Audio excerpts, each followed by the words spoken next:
মক্কায় একজন কাফের ছিল, তার নাম আস ইবনে ওয়াইল। আল্লাহর হাবিব রহমতুল্লিল আলামিন নবীজির সন্তান ছিল তিনজন। কয়জন? ইব্রাহিম, কাসেম, আব্দুল্লাহ। এই তিনজন সন্তান আল্লাহ তাআলা দান করেছেন। তিনজন সন্তান দুনিয়ার জমিন থেকে বিদায় নিয়েছেন। মক্কার কোন কাফেররা, আমরা তো আমাদের এলাকায় যদি কোনো মানুষ মারা যায়, যত শত্রু হোক তারপরও আমরা তার বিরোধিতা করি না কিছুদিন পর্যন্ত। কারণ সে শোকাহত, আপন মানুষকে নিজের থেকে দূর করে দিয়েছে, সরিয়ে ফেলেছে, সে শোকাহত। আল্লাহর হাবিবের তিনজন সন্তান যখন পরপর চলে গেলেন, রসুল পাকের মনটা স্থির হয়ে গেল। ওই সময় মক্কার জঘন্য কাফের আস ইবনে ওয়াইল আল্লাহর হাবিবকে নিয়ে কটূক্তি করছেন। রসুল পাক সরকার দু আলম সাল্লাল্লাহু আলাইহি ওয়াসাল্লামকে নিয়ে কটূক্তি করেছেন। মক্কার কাফেরেরা, ইহুদিরা, নাসারারা জবাব দিয়েছেন কে? বড় করে বলুন, কে দিয়েছেন? আল্লাহ জবাব দিয়েছেন। সে বলেছিল, এ আবু জাহেল, এ উতবা, এ সাইবা, তোমরা কাদেরকে নিয়ে, কাকে নিয়ে আলোচনা করছো? আরে যে মুহাম্মদকে নিয়ে তোমরা আলোচনা করছো, সে তো নির্বংশ, তার কোনো বংশ নাই। সে যখন মারা যাবে তখন থেকে তার বংশ কাটা হয়ে যাবে, তাকে, তার নাম নিশানা, তাকে স্মরণ করার মতো কোনো মানুষ থাকবে না। বড় করে বলুন নাউজুবিল্লাহ। এ আস ইবনে ওয়াইল আল্লাহর হাবিবকে, আল্লাহর হাবিবের শান ও আজমতের উপরে জায়গায় জায়গায় কটূক্তি করতেছে। সেই যুগে করেছিল মক্কার বড় বড় কাফের, বেঈমান, মুনাফিক, মুরতাদ। এই যুগে করে ইসলামী লেবাসদারি মুনাফিক। ঠিক কিনা? জোরে বলুন ঠিক কিনা? আরে আমরা বলি আমরা তো নবীর শান দেই না। নবীর আজমত, নবীর শান ও রিসালাত দিয়েছেন কে? আল্লাহ দিয়েছেন। যখন আস ইবনে ওয়াইল এই রকম মন্তব্য করতে লাগলো, আল্লাহর হাবিব নির্বংশ, লেজ কাটা, এই সমস্ত যখন কথা বলতেছিল, আল্লাহ তাআলা জিব্রাইল আমিনের মাধ্যমে রাসূলের পাককে সুন্দর নিয়ামতের কথা শুনিয়ে দিয়েছেন। আল্লাহ কি বলেছেন? আল্লাহ বলেছেন, ইন্না আ'তাইনাকাল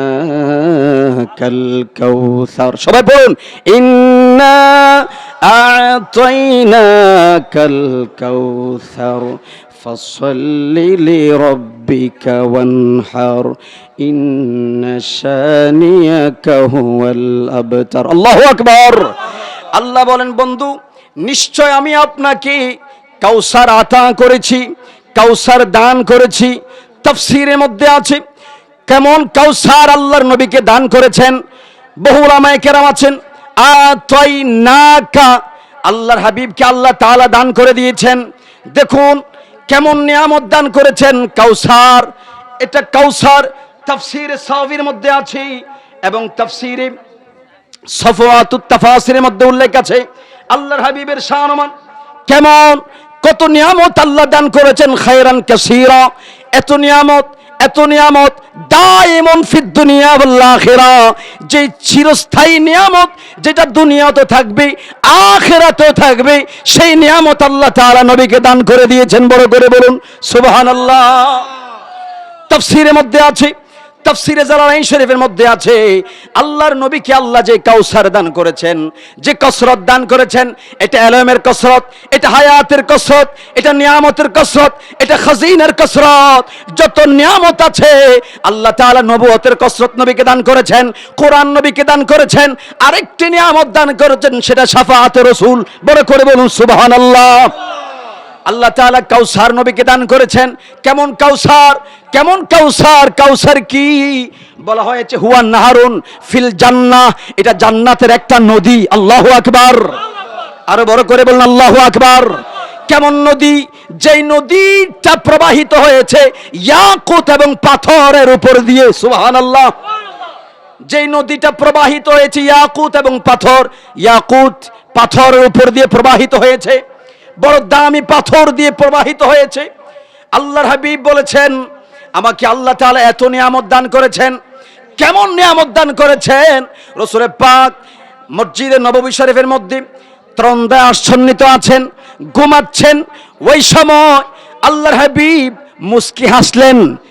ফাতাবাসসামা রাসূলুল্লাহ সাল্লাল্লাহু আলাইহি ওয়াসাল্লাম, আল্লাহর হাবিব মুস্কি হাসলেন ঘুম থেকে উঠে। হাসির কারণ সাহাবায়ে কেরাম জানতে চাইলেন, ক্বালু মা আদহাকা ইয়া রাসূলুল্লাহ, ওগো আল্লাহর হাবিব কেন আপনি হাসলেন, কোন কারণে হাসলেন? আল্লাহর হাবিব বললেন, সাহাবীরা রে, এই মুহূর্তে আনিফাতান মিনাস সূরা, আল্লাহর হাবিব বললেন এই মুহূর্তে একটি সূরা আল্লাহ রাব্বুল আলামিন আমার কাছে নাজিল করেছেন। ফাকারা বিসমিল্লাহির রহমানির রহিম বলে আল্লাহর হাবিব সূরা কাউসার তেলাওয়াত করে শুনিয়ে দিয়েছেন। বড় করে বলুন সুবহানাল্লাহ। সাহাবীদেরকে শোনানোর পরে আল্লাহর হাবিব নিজে প্রশ্ন করলেন, আতাদরুনা মাল কাউসার, সাহাবীরে কাউসার কি তোমরা জানো? সাহাবাই বললেন, আল্লাহু ওয়া রাসূলুহু আলামু, আল্লাহ এবং তার রাসূলে ভালো জানেন। আল্লাহু আকবার।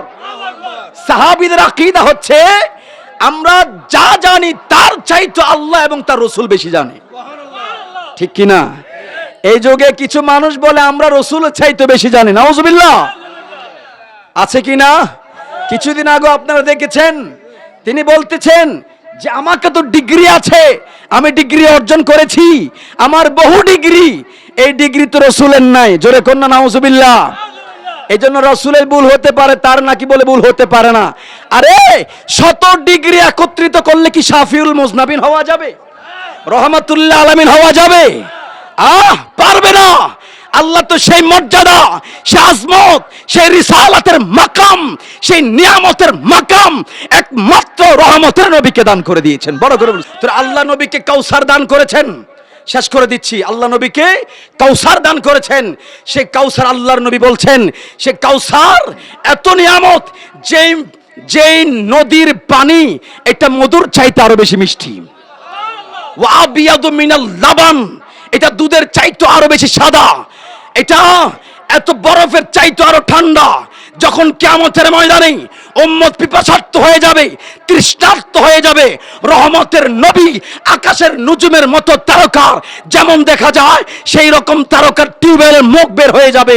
শত কোটি কোটি উম্মত রাসূলের পাকের সেই ঝর্ণা দ্বারা পানি পান করবে। বড় করে বলুন সুবহানাল্লাহ। একবার যদি পানি পান করে তার হাসরের ময়দানে আর কোনো তৃষ্ণা লাগবে। তারপর আল্লাহ বলছে, ফাসাল্লি লিরাব্বিকা ওয়ানহার, হাবিব আপনি আপনার রবের নামে নামাজ পড়ুন, কোরবানি করুন। ইন্না শানিয়া কাহুয়াল আবতার, আর যে আপনাকে আবতার বলেছে সে নিজেই নির্বংশ।